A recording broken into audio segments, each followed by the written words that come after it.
Gusto nyo bang mag-beach car camping na hindi crowded, may tawid dagat, libreng coral snorkeling, at may preskong hangin? Tara dito sa Magallanes Beach Resort, Infanta, Quezon.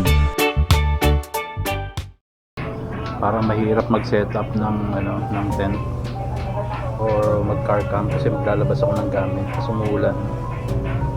Kanina pa dun sa Infanta, yung Infanta Road sa may KM 105, pinag-campingan natin ng huli-huli. Lakas ang ulan.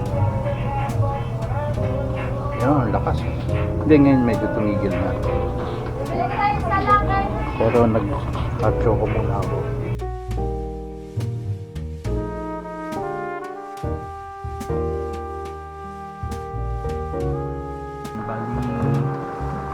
Natapos yung setup ko. Lakas pa rin talaga ng ulan. Hindi ko naman siya natapos. Na-setup ko lang ng konti. Nakalagay ako ng awning.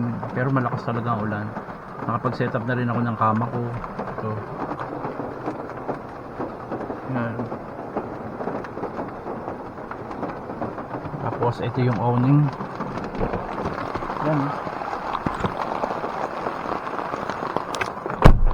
Siguro mamaya tapusin ko na lang kasi ang lakas ng ulan. Grabe, parang wrong timing ata. So nagkamali ako ng setup. Malakas ang ulan dito sa Quezon. Pero car camp mura lang, 80 pesos lang. Hindi mo grabe nakapasok dun sa sakyan, 80 pesos lang.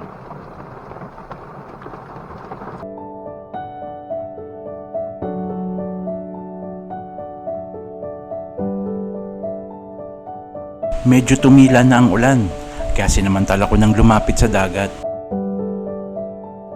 Ulan pa rin pero ambon na lang. Sana wala na mamaya para matuloy ko na yung setup ko kasi pag umulan, wala, ganyan lang ang magiging setup ko. Turong, mababasa ako pag magluluto.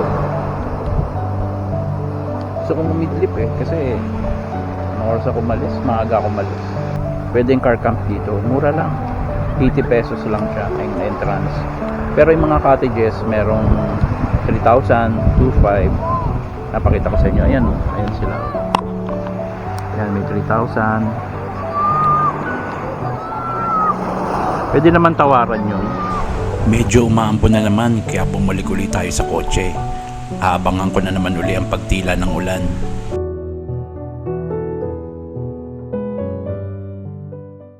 Ayun guys, nakapag-setup din tayo. Kanina malakas ang ulan. Kaya para nawala. So, nag-ayos ako ng konti.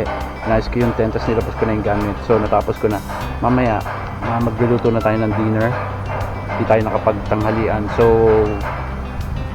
pero ano lang, siguro prito-prito lang tayong gagawin natin. Mamaya mabilisan kasi ang pangit ng weather, maulan. Medyo maambon na naman. Kanina wala na yung ulan eh. Medyo lumabas yung araw. Ito. So, papakita ko sa inyo yung setup. Yung dati nating ginagawa nadagdagan lang ng konti. Yan, itong setup natin. Yan, naglagay na ako ng ng ito tali para kasi nililipad yung awning natin kasi hindi naman to para dito to sa likod. Yan, tapos binawasan ko na yung mga kaldero. Kinuha na lang yung parang frying at saka yung panggawa ng ramen natin mamaya. Yan. Tapos nadagdagan tayo ng ilaw. Bumili tayong ilaw na bago. Yan. Tapos yan, bumili tayo ng maliit na upuan. Yung isang upuan dito na malaki na katulad dito, hindi ko na dinala kasi mag-isa lang naman ako. Yan. Yun lang nadagdag. So paano mamaya? Antayin nyo ako ha. Luto tayo mamaya.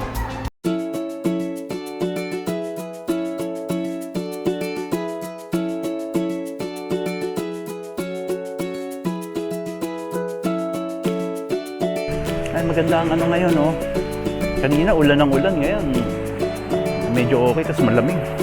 Kaso problema, nabasa ako ng ulan, parang medyo sakit ang katawan ko o para ako nilalagyan. Medyo umano na yung tubig, luminaw ng konti, hindi katulad kanina kasi nawala yung ulan okay ngayon, malamig ang hangin. Ayan, pakita ko sa inyo yung tubig.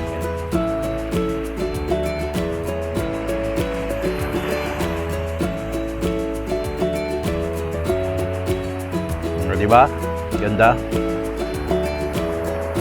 Ayan, maraming mga mangingisda.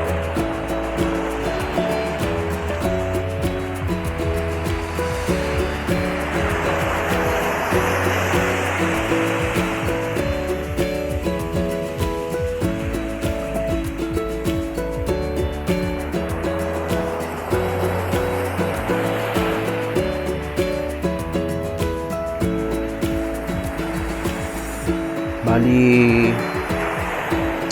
merong birthday dito sa kabilang cottage. Hindi ko alam baka kung siyempre magpapatugsog sila. Hindi ko alam kung magluluto pa ako o ano. Puntahan natin mamaya yung may birthday.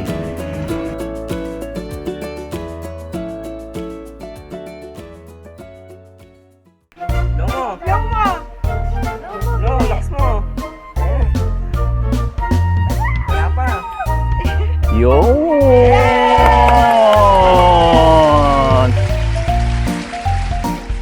Wish ko, lumaki lang siyang mabait. At Yun! malusog. Yun lang. Ayan, kain. Merong spaghetti, tiempo, lumpiang Shanghai. Ano ba to? Inasal. Ayan. Kain.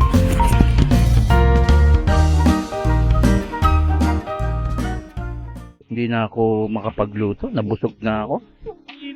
Ang dami ko nang kinain. Ewan ko kung makakakain pa ako mamaya. Siguro pag nagutom ako, kakain na lang ako. Nakikisounds na lang ako dito sa tricycle nilang dala kasi walang kuryente pala.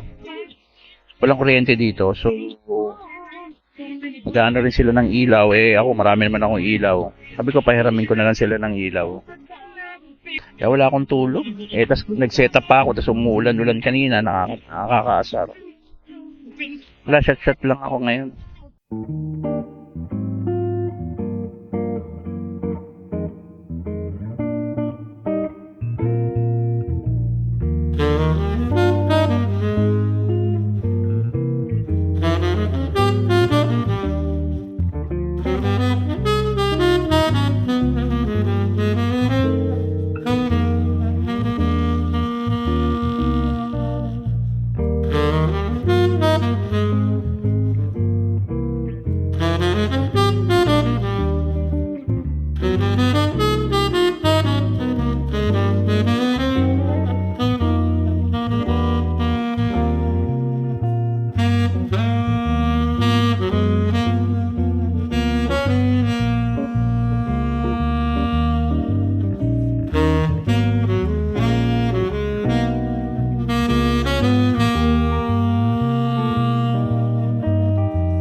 Medyo lumalalim na ang gabi.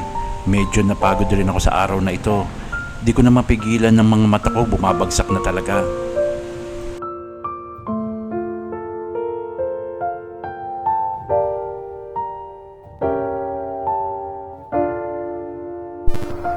Nagising ako.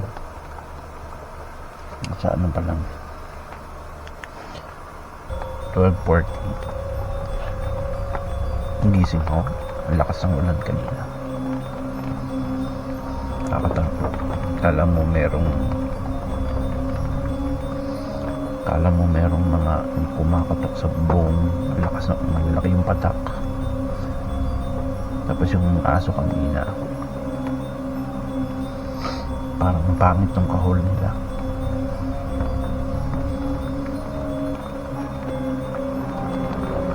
Yan, lumakas na naman.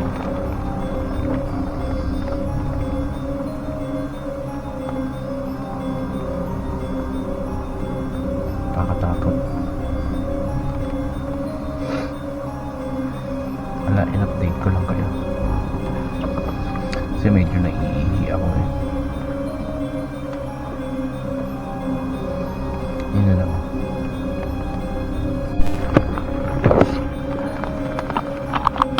Update ko kayo kung anong ano dito sa paligid.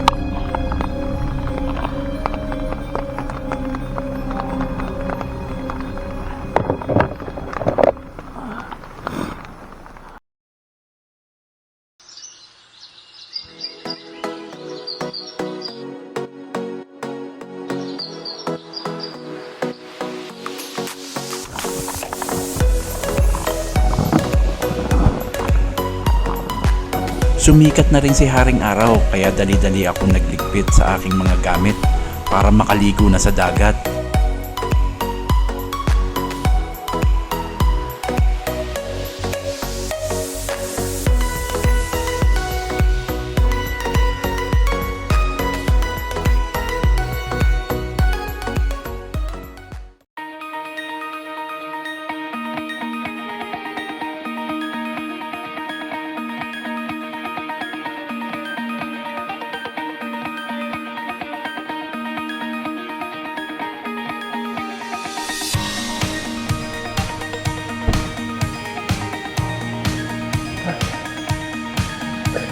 Lamig ng tubig. Medyo dumidilim na. Pero hindi masyadong maalat.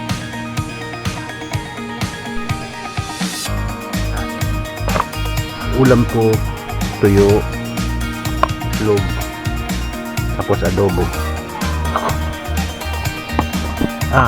Adobo. Ano pala to? Piniritong talong.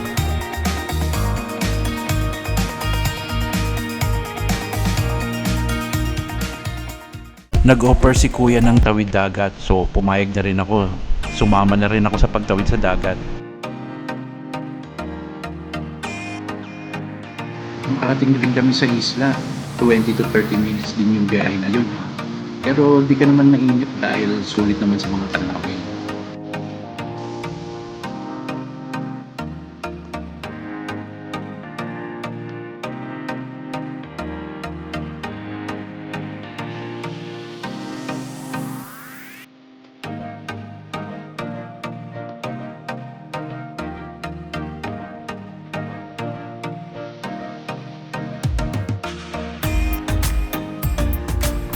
Ayan, nakatawid na kami dito sa island. Bali, nagbayad lang ako ng 150. Parang nakasabay ako. Nice day, nice day. Medyo malalim nga lang, tapos malambot yung buhang. Malakas alon. Para mag-isig na rin tayo. Ayan. Bali, marami naman ng isda na nakadock dito. Ayan.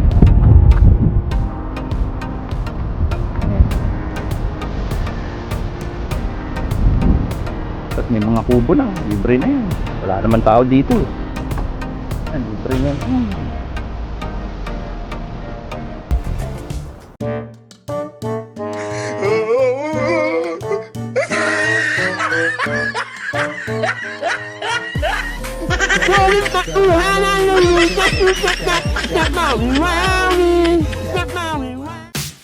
Balik namin, dinala kami ni Kuya sa Coral Reef.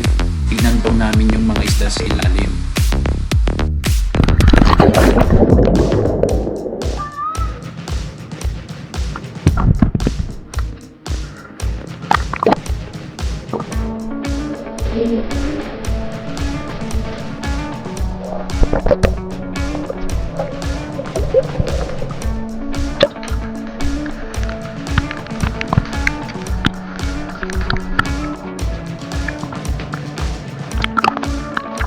Medyo malabo daw kaya di namin makita yung ilalim kasi umulan. Kaya hinila na lang kami ni kuya pabalik ng cottage.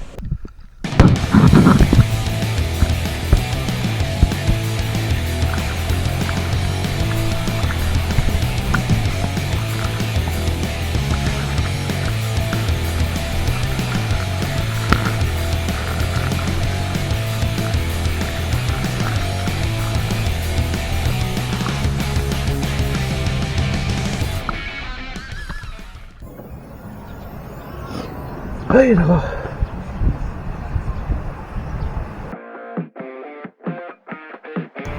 Tumawid kami doon sa isang island sa Polillo. Okay ang ano doon, medyo malinis. Pero malalim, malambot yung buhangin sa ilalim. Malambot. Kaya nagsuot ako ng life vest. Tapos, dumaan kami doon sa mangrove. Ayan nga, yan sa video. Tapos, nag-ano kami, may snorkeling eh, parang titignan mo yung mga coral sa ilalim. Kaso ang ilalim, wala akong gagawin eh. Madilim daw kasi umulan, kaya hindi masyado makita. So ang ginawa na lang, hinila na lang kami ng bangka. Masaya. Magkano lang yung 200 pesos. pwede na. Kung makikisabay ka sa mga ibang, okay na rin, okay. The best. So paano? Kita-kita ulit tayo sa next vlog. Bye! Maigsi lang ang buhay, kaya piliin mong maging masaya sa lahat ng oras. Kahit ikaw lang mag-isa. Hanggang sa susunod uli. Bye!